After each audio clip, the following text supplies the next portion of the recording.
नमस्कार। प्रस्तुत है मुंशी प्रेमचंद जी के द्वारा लिखी हुई कहानी नमक का दारोगा। दोस्तों, कहानी आज़ादी के पहले की है। नमक का नया नया विभाग बना था। इस विभाग में उस समय के हिसाब से ऊपरी कमाई बहुत ज़्यादा थी, इसलिए हर एक व्यक्ति इस विभाग में काम करना चाहता था। इस विभाग में रहकर कोई व्यक्ति ईमानदार भी रह सकता है, यह अपने आप में एक अचरज की बात थी।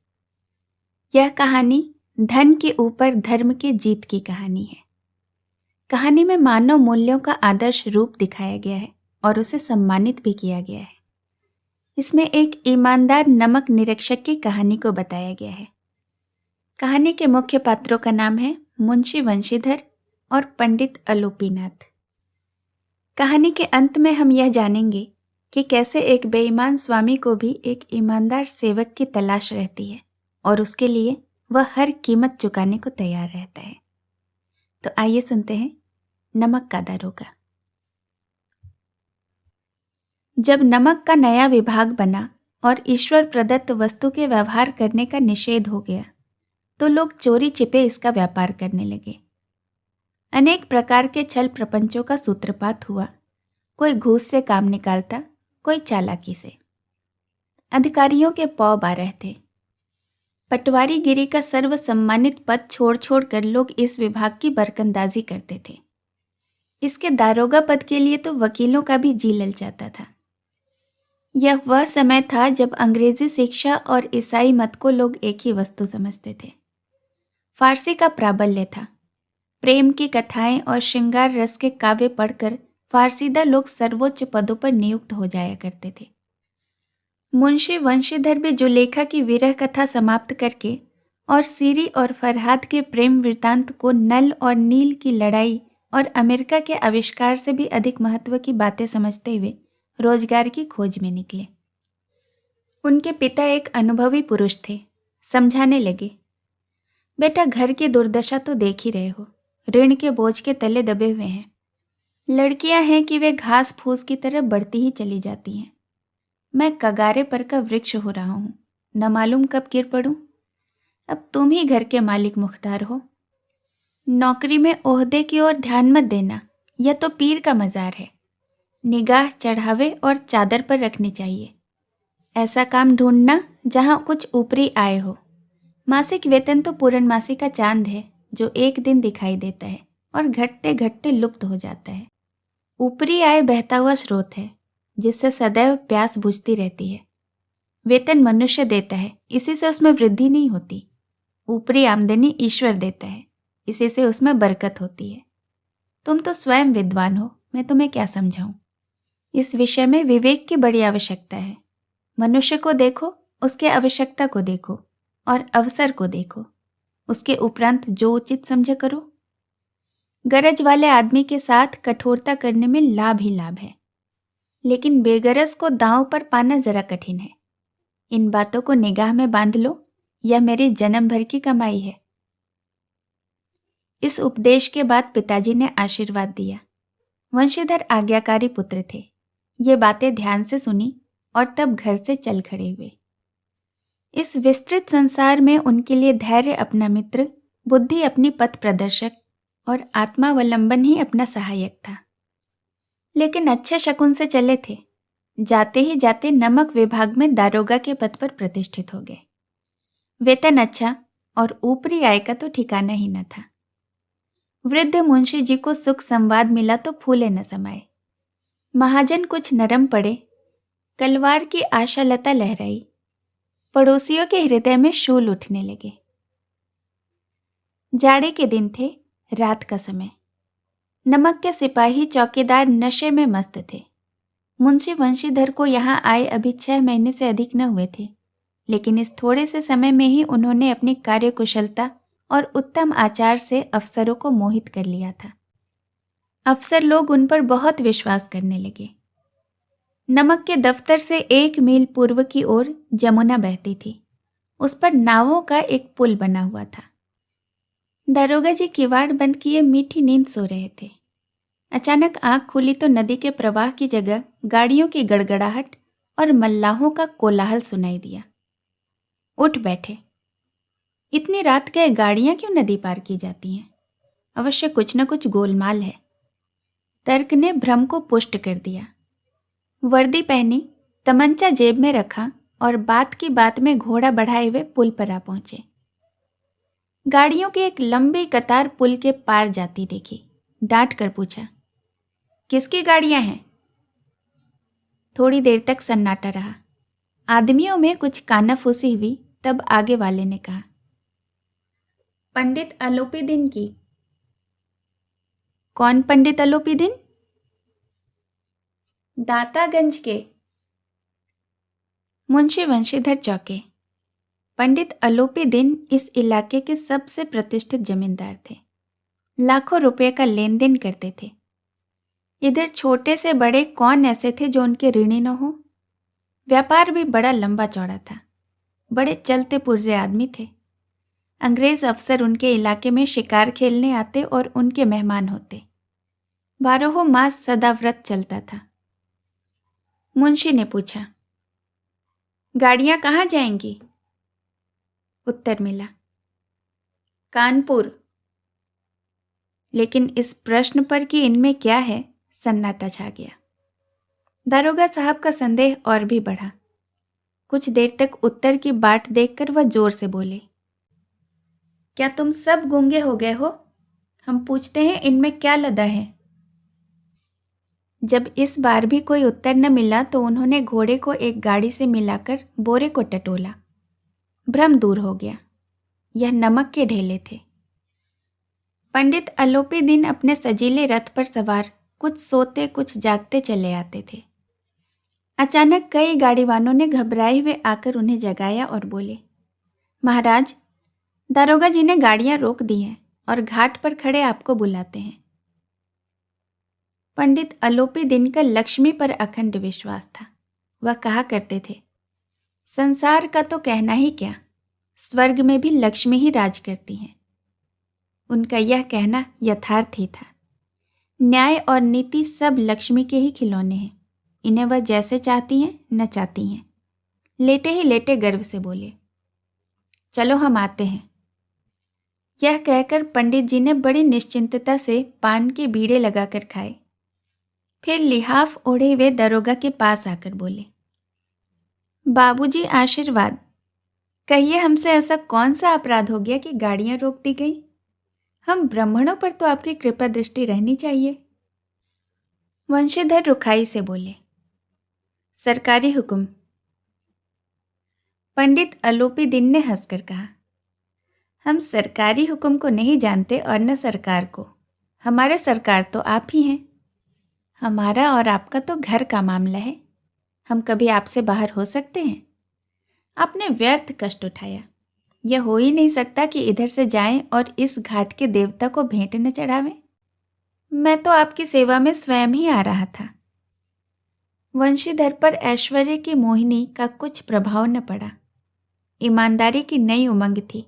कड़क कर बोले, हम उन नमक हरामों में से नहीं हैं जो कौड़ियों पर अपना ईमान बेचते फिरते हैं।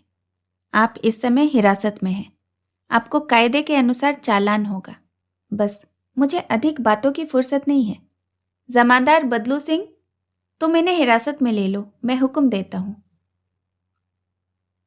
पंडित अलोपीदीन स्तंभित हो गए। गाड़ीवानों में हलचल मच गई। पंडित जी के जीवन में कदाचित यह पहला ही अवसर था कि पंडित जी को ऐसी कठोर बातें सुननी पड़ी। बदलू सिंह आगे बढ़ा, किंतु रौब के मारे यह साहस न हुआ कि उनका हाथ पकड़ सके। पंडित जी ने धर्म को धन का ऐसा निरादर करते कभी न देखा था। विचार आया कि यह अभी उद्दंड लड़का है, माया मोह के जाल में अभी नहीं पड़ा है, अल्हड़ है, झिझकता है।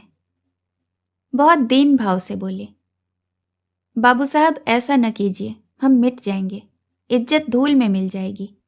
हमारा अपमान करने से आपके हाथ क्या आएगा? हम किसी तरह आपसे बाहर थोड़े ही हैं। वंशीधर ने कठोर स्वर में कहा, हम ऐसी बातें नहीं सुनना चाहते। अलोपीदीन ने जिस सहारे को चट्टान समझ रखा था वह पैरों के नीचे से खिसकता हुआ मालूम हुआ। स्वाभिमान और धन ऐश्वर्य की कड़ी चोट लगी। किंतु अभी तक धन की सांख्यिक शक्ति का पूरा भरोसा था। अपने मुख्तार से बोले, लाला जी, 1,000 के नोट बाबू साहब की भेंट करो। आप इस समय भूखे सिंह हो रहे हैं। वंशीधर ने गर्म होकर कहा, 1,000 नहीं, 1,00,000 भी मुझे सच्चे मार्ग से नहीं हटा सकते। धर्म की इस बुद्धिहीन दृढ़ता और देव दुर्लभ त्याग पर मन बहुत झुंझलाया।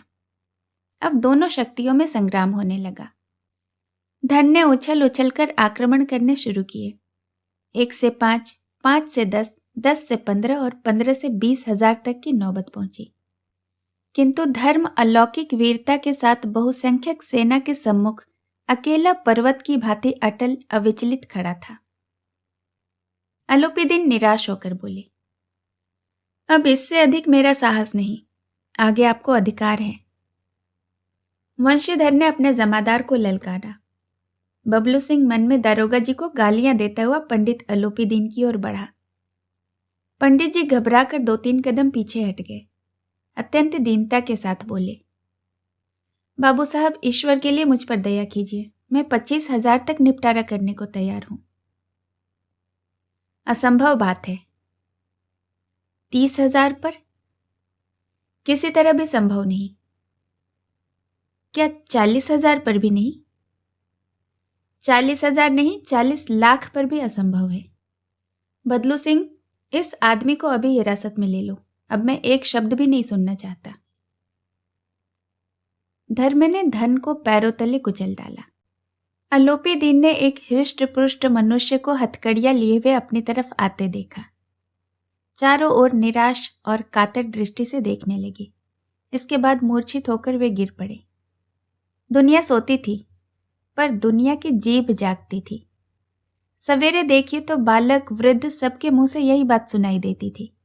जिसे देखिए वही पंडित जी के इस व्यवहार पर टीका टिप्पणी कर रहा था। निंदा की बौछारें हो रही थी, मानो संसार से अब पापी का पाप कट गया। पानी को दूध के नाम पर बेचने वाला ग्वाला, कल्पित रोजानामचे भरने वाले अधिकारी वर्ग, रेल में बिना टिकट सफर करने वाले बाबू लोग, जाली दस्तावेज बनाने वाले सेठ और साकार, यह सब के सब देवताओं की भांति गर्दनें चला रहे थे। जब दूसरे दिन पंडित अलोपीदीन अभियुक्त होकर कांस्टेबलों के साथ हाथों में हथकड़ियां, हृदय में ग्लानि और क्षोभ भरे, लज्जा से गर्दन झुकाए अदालत की तरफ चले, तो सारे शहर में हलचल मच गई। मेलों में कदाचित आंखें इतनी व्यग्र न होती होंगी। भीड़ के मारे छत और दीवालों में कोई भेद न रहा। किंतु अदालत में पहुंचने की देर थी। पंडित अलोपीदीन इस अगाध वन के सिंह थे। अधिकारी वर्ग उनके भक्त, अमले उनके सेवक, वकील मुख्तार उनके आज्ञा के पालक और अर्दली चपरासी तथा चौकीदार तो बिना मोल उनके गुलाम थे। उन्हें देखते चारों तरफ से लोग दौड़े। सभी लोग विस्मित हो रहे थे, इसीलिए नहीं कि अलोपीदीन ने यह कर्म किया, बल्कि इसीलिए कि वह कानून के पंजे में कैसे आए। ऐसा मनुष्य जिसके पास असाध्य साधन करने वाला धन और अनन्य वाचालता हो, वह क्यों कानून के पंजे में आए? प्रत्येक मनुष्य उनसे सहानुभूति प्रकट करता था। बड़ी तत्परता से इस आक्रमण को रोकने के निमित्त वकीलों की एक सेना तैयार की गई। न्याय के मैदान में धर्म और धन में युद्ध ठन गया। वंशीधर चुपचाप खड़े थे। उनके पास सत्य के सिवाय और कोई बल न था, न स्पष्ट भाषण के अतिरिक्त कोई शस्त्र। गवाह थे, किंतु लोभ से डामाडोल। यहाँ तक कि मुंशी जी को न्याय भी अपनी ओर कुछ खिंचा हुआ सा दिख पड़ता था। वह न्याय का दरबार था, परंतु उसके कर्मचारियों पर पक्षपात का नशा छाया हुआ था। किंतु पक्षपात और न्याय का क्या मेल? जहाँ पक्षपात हो वहाँ न्याय की कल्पना नहीं की जा सकती। मुकदमा शीघ्र समाप्त हो गया। डिप्टी मैजिस्ट्रेट ने अपनी तजवीज़ में लिखा, पंडित अलोपीदीन के विरुद्ध दिए गए प्रमाण निर्मूल और भ्रमात्मक हैं। वह एक बड़े भले आदमी हैं। यह बात कल्पना के बाहर है कि उन्होंने थोड़े से लाभ के लिए ऐसा दुस्साहस किया हो। यद्यपि नमक के दारोगा मुंशी वंशीधर का अधिक दोष नहीं है, लेकिन यह बड़े खेद की बात है कि उनकी उद्दंडता और विचारहीनता के कारण एक भले मानुष को कष्ट झेलना पड़ा। हम प्रसन्न हैं कि वह अपने काम में सजग और सचेत रहता है, किंतु नमक के मुकदमे की बढ़ी हुई नमक से हलाली ने उसके विवेक और बुद्धि को भ्रष्ट कर दिया है। भविष्य में उसे होशियार रहना चाहिए। वकीलों ने यह फैसला सुना और उछल पड़े। पंडित अलोपीदीन मुस्कुराते हुए बाहर निकले। स्वजन बांधवों ने रुपये की लूट की। उदारता का सागर उमड़ पड़ा और उसकी लहरों ने अदालत की नींव हिला कर रख दी। जब वंशीधर बाहर निकले तो चारों ओर से उनके ऊपर व्यंग्य वाणों की वर्षा होने लगी। चपरासियों ने झुक झुक कर सलाम किए, किंतु इस समय एक एक कटु वाक्य, एक एक संकेत उनके गर्वाग्नि को प्रज्वलित कर रहा था। कदाचित इस मुकदमे में सफल होकर वह इस तरह अकड़ते हुए न चलते। आज उन्हें संसार का एक खेदजनक विचित्र अनुभव हुआ। न्याय और विद्वता, लंबी चौड़ी उपाधियां, बड़ी बड़ी दाढ़ियां, ढीले चोंगे, एक भी सच्चे आदर का पात्र नहीं। वंशीधर ने धन से बैर मोल लिया था, उसका मूल्य चुकाना अनिवार्य था। कठिनता से 1 सप्ताह न बीता होगा कि मुअत्तली का परवाना आ पहुंचा। कार्यपरायणता का दंड मिला। बेचारे भग्न हृदय, शोक और खेद से व्यथित घर को चले। बूढ़े मुंशी जी तो पहले से ही कुड़बुड़ा रहे थे। चलते चलते इस लड़के को समझाया था, लेकिन इसने एक न सुनी। सब मनमानी करता है। हम तो कलवार और कसाई के तगादे से हैं, बुढ़ापे में भगत बनकर बैठे और वहाँ बस वही सूखी तनख्वाह। हमने भी तो नौकरी की है, कोई ओहदेदार नहीं थे, लेकिन काम किया, दिल खोलकर काम किया। और आप ईमानदार बनने चले हैं। घर में चाहे अंधेरा हो, मस्जिद में दिया अवश्य जलाएंगे। खेद ऐसे समझ पर पढ़ना लिखना सब अकारत हो गया। थोड़े ही दिनों बाद जब मुंशी वंशीधर इस दुर्व्यवस्था में घर पहुंचे और बूढ़े पिताजी ने समाचार सुना तो सिर पीट लिया। बोले, जी चाहता है कि तुम्हारा और अपना सिर फोड़ डालूं। बहुत देर तक पछता पछता कर हाथ मलते रहे। क्रोध में कुछ कठोर बातें भी कहीं, और यदि वंशीधर वहां से न टल जाता तो अवश्य ही यह क्रोध विकट रूप धारण कर लेता। वृद्ध माता को भी दुख हुआ। जगन्नाथ और रामेश्वर यात्रा की कामनाएं मिट्टी में मिल गईं। पत्नी ने कई दिनों तक सीधे मुंह बात नहीं की। इसी प्रकार 1 सप्ताह बीत गया। संध्या का समय था। बूढ़े मुंशी जी बैठे बैठे राम नाम की माला जप रहे थे। इसी समय उनके द्वार पर सजा हुआ रथ आकर रुका। हरे और गुलाबी पर्दे, पछैये बैलों की जोड़ी, उनके गर्दन में नीले धागे, सींग पीतल से जड़े हुए। कई नौकर लाठियां कंधों पर रखे साथ थे। मुंशी जी अगवानी करने को दौड़े तो देखा पंडित अलोपीदीन है। झुककर दंडवत की और लल्लो चप्पो की बातें करने लगे। हमारा भाग्य उदय हुआ जो आपके चरण इस द्वार पर आए। आप हमारे पूज्य देवता हैं, आपको कौन सा मुंह दिखावें, मुंह में तो कालिख लगी हुई है। किंतु क्या करें, लड़का अभागा कपूत है, नहीं तो आपसे क्यों मुंह छिपाना पड़ता। ईश्वर ने संतान रखे पर ऐसी संतान न दे। अलोपीदीन ने कहा, नहीं भाई साहब, ऐसा न कहिए। मुंशी जी ने चकित होकर कहा, ऐसी संतान को और क्या कहूं। अलोपीदीन ने वात्सल्यपूर्ण स्वर में कहा, कुल तिलक और पुरखों की कीर्ति उज्जवल करने वाले संसार में ऐसे कितने धर्मपरायण मनुष्य हैं जो धर्म पर अपना सब कुछ अर्पण कर सकें। पंडित अलोपीदीन ने वंशीधर से कहा, दारोगा जी देखिए, इसे खुशामद न समझिए। खुशामद करने के लिए मुझे इतना कष्ट उठाने की ज़रूरत न थी। उस रात को आपने अपने अधिकार बल से मुझे अपनी हिरासत में ले लिया, किंतु आज मैं स्वेच्छा से आपकी हिरासत में आया हूँ। मैंने हजारों रईस और अमीर देखे हैं, हजारों उच्च पदाधिकारियों से काम पड़ा, किंतु परास्त किया तो आपने। मैंने सबको अपना और अपने धन का गुलाम बनाकर छोड़ दिया। मुझे आज्ञा दीजिए कि आपसे कुछ विनय करूं। वंशीधर ने अलोपीदीन को देखा और उठकर सत्कार किया, किंतु स्वाभिमान सहित। समझ गए कि यह महाशय मुझे लज्जित करने और जलाने आए हैं। क्षमा प्रार्थना की चेष्टा नहीं की, वरन उन्हें अपने पिता की ठकुर सुहाती की बात असहाय सी प्रतीत हुई। पर पंडित जी की बातें सुनी तो मन का मैल मिट गया। पंडित जी की ओर उड़ती दृष्टि से देखा, सद्भाव झलक रहा था। गर्व ने अब लज्जा के सामने सिर झुका दिया। शर्माते हुए बोले, यह आपकी उदारता है जो आप ऐसा कहते हैं। मुझसे जो कुछ अभिनय हुई है उसे क्षमा कीजिए। मैं धर्म की बेड़ी में जकड़ा हुआ था, नहीं तो वैसे आपका दास ही हूं। जो आज्ञा होगी वह सिर माथे पर। अलूपीदीन ने विनीत भाव से कहा, नदी तट पर आपने मेरी प्रार्थना नहीं स्वीकार की, किंतु आज स्वीकार करनी पड़ेगी। वंशीधर बोले, मैं किस योग्य हूं, किंतु जो कुछ सेवा मुझसे हो सकती है उसमें त्रुटि न होगी। अलूपीदीन ने एक स्टैंप लगा हुआ पत्र निकाला और उसे वंशीधर के सामने रखकर बोले, इस पद को स्वीकार कीजिए और अपने हस्ताक्षर कर दीजिए। मैं ब्राह्मण हूं, जब तक सवाल पूरा न कीजिएगा द्वार से न हटूंगा। मुंशी वंशीधर ने उस कागज को पढ़ा तो कृतज्ञता से आंखों में आंसू भर आए। पंडित अलूपीदीन ने उनको अपनी सारी जायदाद का स्थायी मैनेजर नियत किया था। 6,000 वार्षिक वेतन के अतिरिक्त रोजाना खर्च अलग, सवारी के लिए घोड़ा, रहने को बंगला, नौकर चाकर मुफ्त।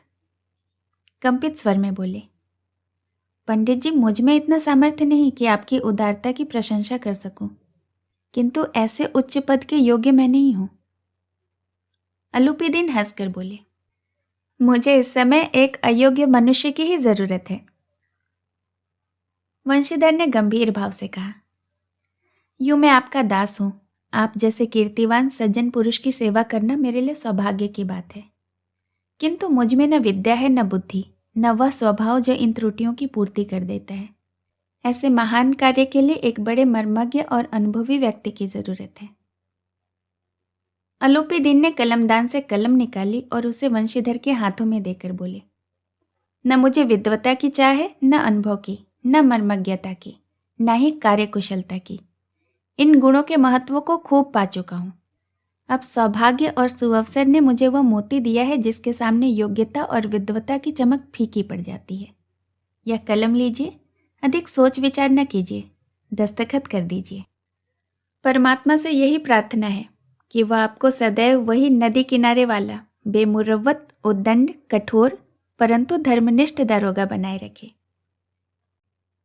वंशीधर की आंखें डबडबा आईं।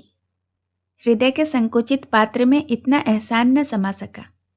एक बार फिर पंडित जी की ओर भक्ति और श्रद्धा की दृष्टि से देखा और कांपते हुए हाथ से मैनेजरी के कागज पर हस्ताक्षर कर दिए। अलूपीदीन ने प्रफुल्लित होकर उन्हें गले से लगा लिया। कहानी सुनने के लिए बहुत बहुत धन्यवाद। दोस्तों, ये कहानी हमें अपने कर्मों के फल के महत्व को समझाती है। अच्छे कर्मों का फल हमेशा अच्छा ही होता है। इसके साथ ही साथ यह कहानी अधर्म पर धर्म और असत्य पर सत्य की जीत को भी दर्शाती है। भले ही इंसान कितना भी बुरा काम क्यों न करे, लेकिन उसे भी अच्छाई ही पसंद आती है। खुद कितने ही भ्रष्ट, कितने ही बेईमान क्यों न हो, लेकिन उन्हें अपने कर्मचारी और सेवक हमेशा ईमानदार ही चाहिए। कहानी खत्म करने के पहले एक सवाल करना चाहूंगी। वो ईमानदारी जिसकी कि हम दूसरों से उम्मीद करते हैं, क्या दूसरे हमसे उस ईमानदारी की उम्मीद नहीं रखते? जवाब मुझे कमेंट बॉक्स में ज़रूर बताइए। इस कहानी को अपना कीमती समय देने के लिए आपका बहुत बहुत धन्यवाद। जल्दी मिलती हूँ एक नई कहानी के साथ। नमस्कार।